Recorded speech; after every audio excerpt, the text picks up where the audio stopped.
오늘은 예수님께서 사망 것을 이기시고 부활하신 부활의 아침입니다. 부활의 기쁨과 은혜가 우리 모든 성도들 가운데 날마다 충만하실 수 있기를 주의 이름으로 축복합니다. 오늘 말씀의 제목은 갈릴리에서 다시 만나다 라는 말씀의 제목으로 이 한 시간 잠시 함께 또 은혜를 나누고자 합니다. 오늘 함께 읽었던 본문의 말씀은 이제 제자들이 부활하신 예수님을 만난 그 만남의 장면을 소개하고 있습니다. 1절을 다시 한번 읽어볼까요? 21장 1절입니다. 시작. 그 후에 예수께서 디베랴 호수에서 또 제자들에게 자기를 나타내셨으니 나타내신 일은 이러하니라. 여기 보면 제자들이 예수님을 만났던 만남의 장소를 소개합니다. 그 장소가 디베랴 호수다 이렇게 소개하고 있죠. 디베랴 호수는 우리가 조금 생소한 것 같습니다. 그러나 이 디베랴 호수는 다른 말로 얘기하면 갈릴리 호수를 말하고 있는 거예요. 지금 갈릴리에서 바로 이 7명의 제자들에게 부활하신 예수님께서 나타나셔서 친히 만나 주셨다라고 하는 것입니다. 그럼 장소가 어디라고요? 네, 갈릴리입니다. 꼭 기억하시기 바라요. 특별히 1절 가운데 우리가 주목할 단어가 있다면 또라고 하는 단어입니다. 무슨 의미겠습니까? 지금 제자들은 부활하신 예수님을 지금 처음 만난 것이 아니라고 하는 겁니다. 그래서 오늘 21장 14절에 보면 세 번째로 제자들에게 나타나신 것이라, 세 번째 부활하신 예수님을 만났다고 하는 겁니다. 첫 번째가 언제입니까? 의심 많은 도마가 없을 때 예수님은 부활의 몸으로 제자들에게 먼저 나타내 보여주셨죠. 두 번째는요, 도마와 함께 제자들이 있는 중에 두 번째로 또 예수님께서 부활의 몸으로 나타내 보여주셨습니다. 그리고 오늘 세 번째입니다. 이곳 갈릴리에서 7 제자들에게 세 번째로 예수님께서 부활의 몸으로 그들을 만나 주셨다라고 하는 겁니다. 그런데 여기서 우리는 이런 의문과 이런 질문을 할 수 있지 않겠나 싶습니다. 여러분, 지금 제자들이 부활하신 예수님을 만난 것이 몇 번째라고요? 세 번째입니다. 그 세 번째 이전에 이미 두 번째 부활하신 예수님을 만났다는 거예요. 여러분, 제가 여러분들에게 한번 여쭤보고 싶습니다. 혹여 여러분이 잘 알고 있는 사람 가운데 죽었다가 살아난 사람이 있어요. 그렇다면 여러분 어떻게 하시겠습니까? 그냥 일상적인 그런 삶을 살아갈 수 있을까요? 아마 여러분들이 알고 있는 모든 사람들에게 여러분들이 갈 수 있는 곳 모든 곳을 다 동원하여 거기까지 가서라도 뭐 하겠습니까? 이 놀라운 기적의 사건을 전하려고 하지 않겠습니까? 그런데 오늘 본문의 제자들은 다시 갈릴리로 갔다고 하는 거예요. 물론 갈릴리로 갈 수 있습니다. 그러나 갈릴리로 간 제자들은 그냥 거기서 머물고 있다는 것이 문제가 되는 거예요. 여러분, 왜 그렇습니까? 아니, 부활하신 예수님을 한 번도 아니고 무려 2번이나 만났다면 그들은 갈릴리로 갈 것이 아니라 그 당시에 종교의 중심지였던 예루살렘에, 아니면 사마리아에 바울처럼 대로마 제국의 심장부인 로마까지 가서 이 부활의 증인적 사명을 감당해야 되는 건 아닙니까? 그런데 그들은 갈릴리로 갔습니다. 더 중요한 것은, 더 의문이 드는 것은 갈릴리에 가서 그들은 뭐 하고 있습니까? 마치 부활하신 예수님을 만나지 못한 자들처럼 너무나 태연하게 그냥 고기를 잡고 있다고. 여러분, 이게 말이 됩니까? 왜 이들은 갈릴리로 갔고 너무나 태연하게 다시금 고기를 잡고 있느냐라고 하는 거예요. 근데 해답은 의외로 간단합니다. 예수님께서 그들에게 말씀하셨기 때문에 그래요. 마태복음 28장 10절에 보니까 예수께서 이르시되 무서워하지 말아라. 가서 내 형제들에게 갈릴리로 가라 하라. 거기서 나를 보리라 하시니라. 이거는 막달라 마리아가 부활하신 예수님을 만났을 때에 예수님께서 그 마리아에게 얘기한 겁니다. 내 형제들 제자들에게 가서 너는 이렇게 전하여라. 뭐라고 전하라고요? 갈릴리로 가라고 합니다. 거기서 나를 볼 것이라고 꼭 이렇게 전하라고 말씀했기 때문에. 예수님은 최후 만찬석 속에서도 제자들에게 친히 이렇게 말씀하셨습니다. 마태복음 26장 32절에 내가 살아난 후에 너희보다 먼저 갈릴리로 가리라. 어디로 간다고요? 갈릴리로 간다는 거예요. 그렇다면 우리 또 한 번의 질문. 왜 예수님께서는 그 많고 많은 장소를 뒤로 한 채 왜 하필 갈릴리입니까? 왜 갈릴리로 가라 하셨고 그 갈릴리에서 부활한 나를 다시금 만나게 될 것이라고 말씀한 걸까요? 갈릴리가 도대체 어떤 의미의 장소이기에 세 가지를 그래서 저는 함께 좀 생각해 보고 싶습니다. 첫 번째, 갈릴리는 예수님과 제자들에게 있어서 아주 의미 있고 뜻깊은 장소이기 때문에 그렇습니다. 무엇보다 이 갈릴리는 예수님께서 공생의 3년을 사역을 하시는 중에 그 3년의 사역의 중심 거점이 되었던 곳이 바로 이곳 갈릴리입니다. 예수님은 공생의 3년 동안에 그 어떠한 곳보다 이 갈릴리를 중심으로 가장 많은 시간과 가장 많은 열정과 헌신을 쏟았던 곳이 어디냐? 이곳 갈릴리였다고요. 우리가 잘 아는 것처럼 공생애를 처음 시작하시면서 주님께서 첫 번째로 행하신 말씀이 뭡니까? 회개하라, 천국이 가까이 왔느니라. 천국에 대한 복음의 말씀을 전파하는 것이 공생애 시작하면서 첫 번째 하신 말씀이에요. 그런데 이 말씀을 하셨던 장소가 어딘지 아세요? 바로 이곳 갈릴리였습니다. 공생애를 시작하면서 수많은 기적과 이적을 행하셨습니다. 요한복음은 그 기적과 이적을 표적이라고 말합니다. 공생애 기간 가운데 첫 번째로 행한 표적이 뭐냐? 바로 물을 포도주로 바꾸게 되는 그 장소가 바로 갈릴리 가나 혼인 잔치 집이었다고 하는 거예요. 뿐만 아니라 오병이어의 기적을 베푸시고 마태복음 5장과 6장과 7장이라고 하는 그 유명한 제자들에게 산산수훈의 말씀을 직접 가르쳤던 장소, 그곳이 갈릴리입니다. 풍랑을 잔잔케 하시고 풍랑 위를 친히 걸어가셨던 사건이 일어났던 장소, 그곳이 지금 갈릴리 호수입니다. 베드로에게 있어서, 아니 나머지 모든 제자들에게 있어서도 이곳 갈릴리는 특별한 의미의 장소입니다. 특별히 베드로는요, 물리를 걷다가 물에 빠졌던 경험이 있었던 장소가 이곳 갈릴리 호수였습니다. 나아가서 12명의 제자 가운데 가룟 유다 한 사람을 제외하고 나머지 11명의 제자들의 고향이 있는 곳이 바로 이곳 갈릴리입니다. 이처럼 갈릴리는 예수님뿐만 아니라 제자들에게 아주 의미 있는 그런 장소입니다. 3년 전에 예수님의 제자로 부름받았던 장소 갈릴리, 그러기에 제자들에게 있어서는 결코 잊을 수 없는 장소 갈릴리, 첫사랑의 장소, 예수님이라고 한다면 배와 가정을 버리면서까지 따르겠다고 의욕과 열정이 넘쳤던 장소 갈릴리, 신앙의 고향, 신앙의 요람지였던 갈릴리, 제자들의 꿈과 비전이 시작되어졌던 곳 갈릴리. 그래서 예수님은 제자들에게 명하시고 계신 것입니다. 갈릴리로 가라. 거기서 나를 보리라. 두 번째, 예수님이 갈릴리에서 제자들을 만난 것은요, 실패한 제자들을 다시금 회복시키기 위함이셨습니다.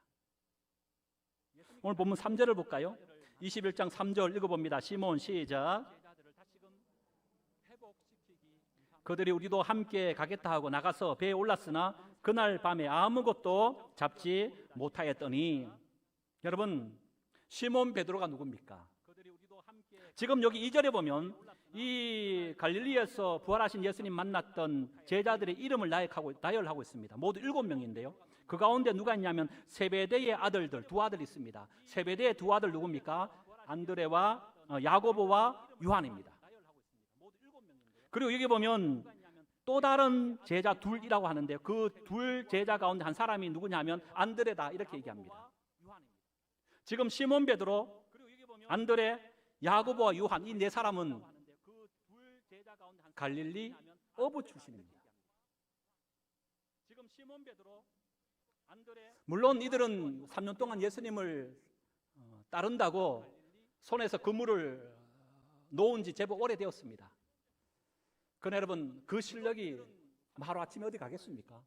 평생을 어부의 삶을 살았는데요. 그런데 그날 밤에는 한 마리의 고기도 잡지 못했다고 하는 거예요. 어쩌면 시몬 베드로와 함께했던 그 갈릴리 어부 출신의 제자들에게 있어서는 그날 밤이 적잖은 자존심이 상한 밤이었는 줄도 모르겠습니다. 어부로서 그들은 그 밤은 실패한 밤이었습니다. 그런데 저는 말씀을 준비하면서 이들이 단순히 그날 밤에 고기를 한 마리도 잡지 못했다고 하는 어부로서의 실패한 밤만을 얘기하고 있는 것이 아니라 또 다른 실패를 마치 오버랩 하듯이 우리에게 연상케 하기 위하여 이 본문을 볼 수 있지 않겠나, 저는 그렇게 생각해요.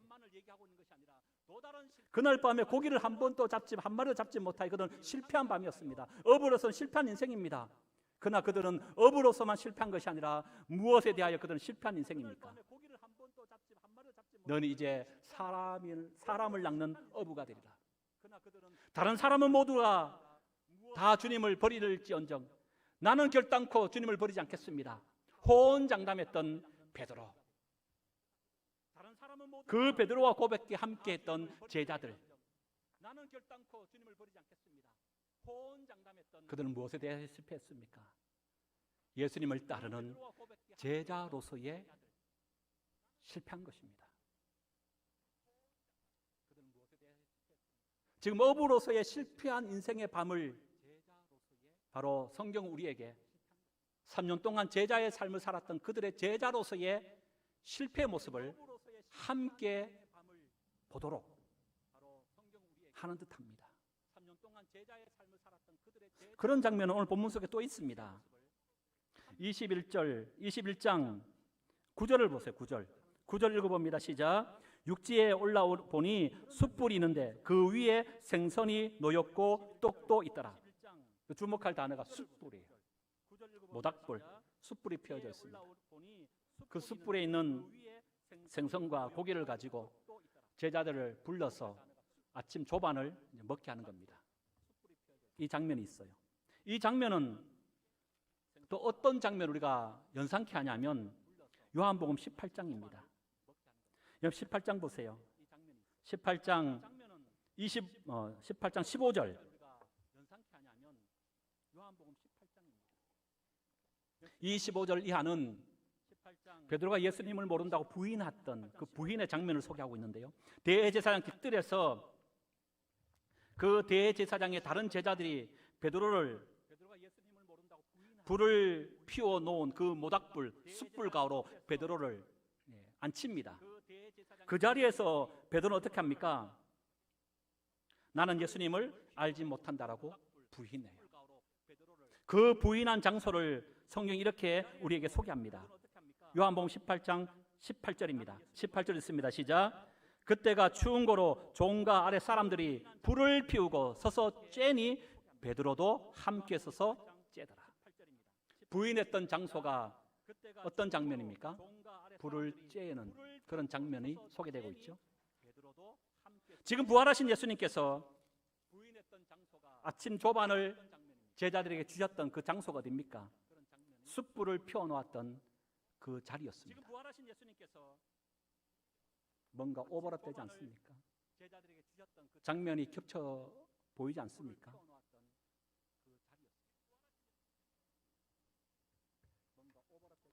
중요한 것이 무엇입니까?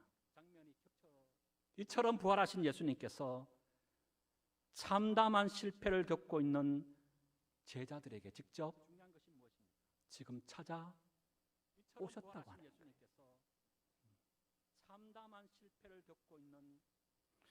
그래서 예수님은 6절에 이렇게 말씀하십니다.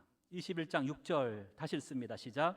이르시되 그물을 배 오른쪽에 던지라. 그리하면 잡으리라 하시니 이에 던졌더니 물고기가 많아 그물을 들 수 없었더라. 실패하고 낙심하고 있던 제자들을 찾아오셔서 용기를 주시고 다시 도전해보라고 길을 안내해주고 계시다고 합니다.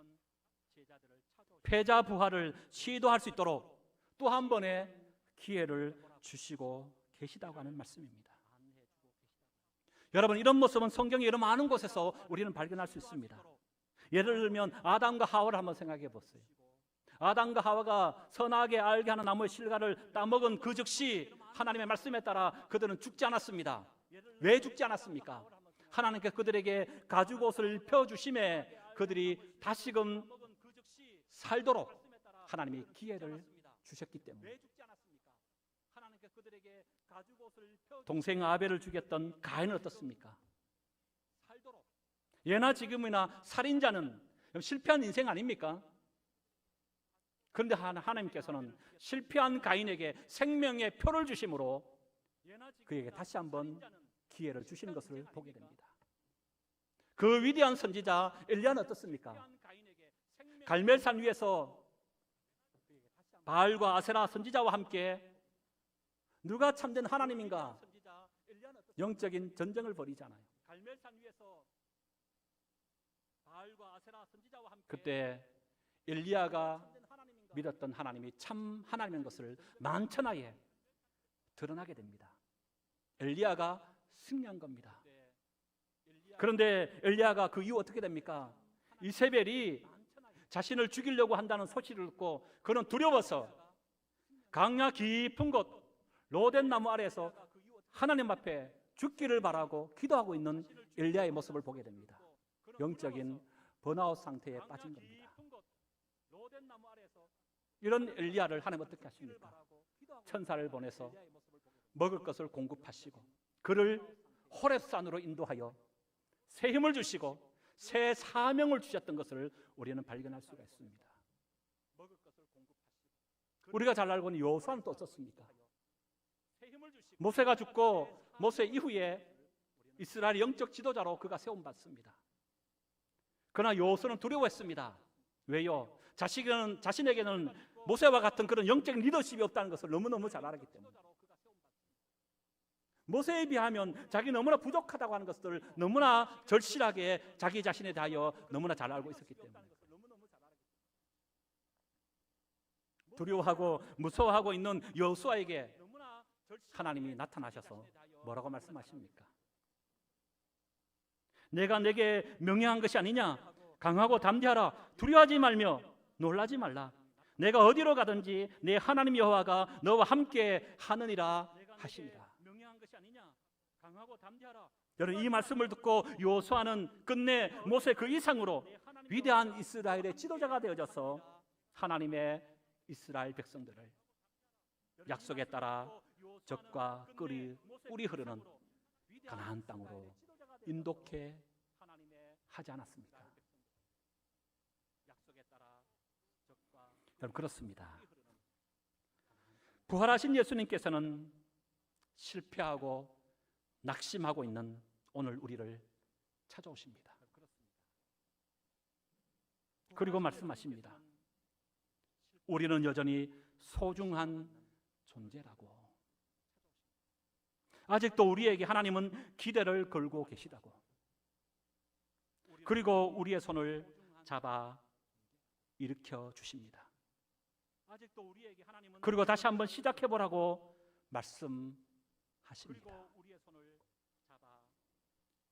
사랑 여러분, 혹여 여러분 가운데 오늘 실패의 자리에 혹여 주저앉고 계신 분 있지 않으십니까?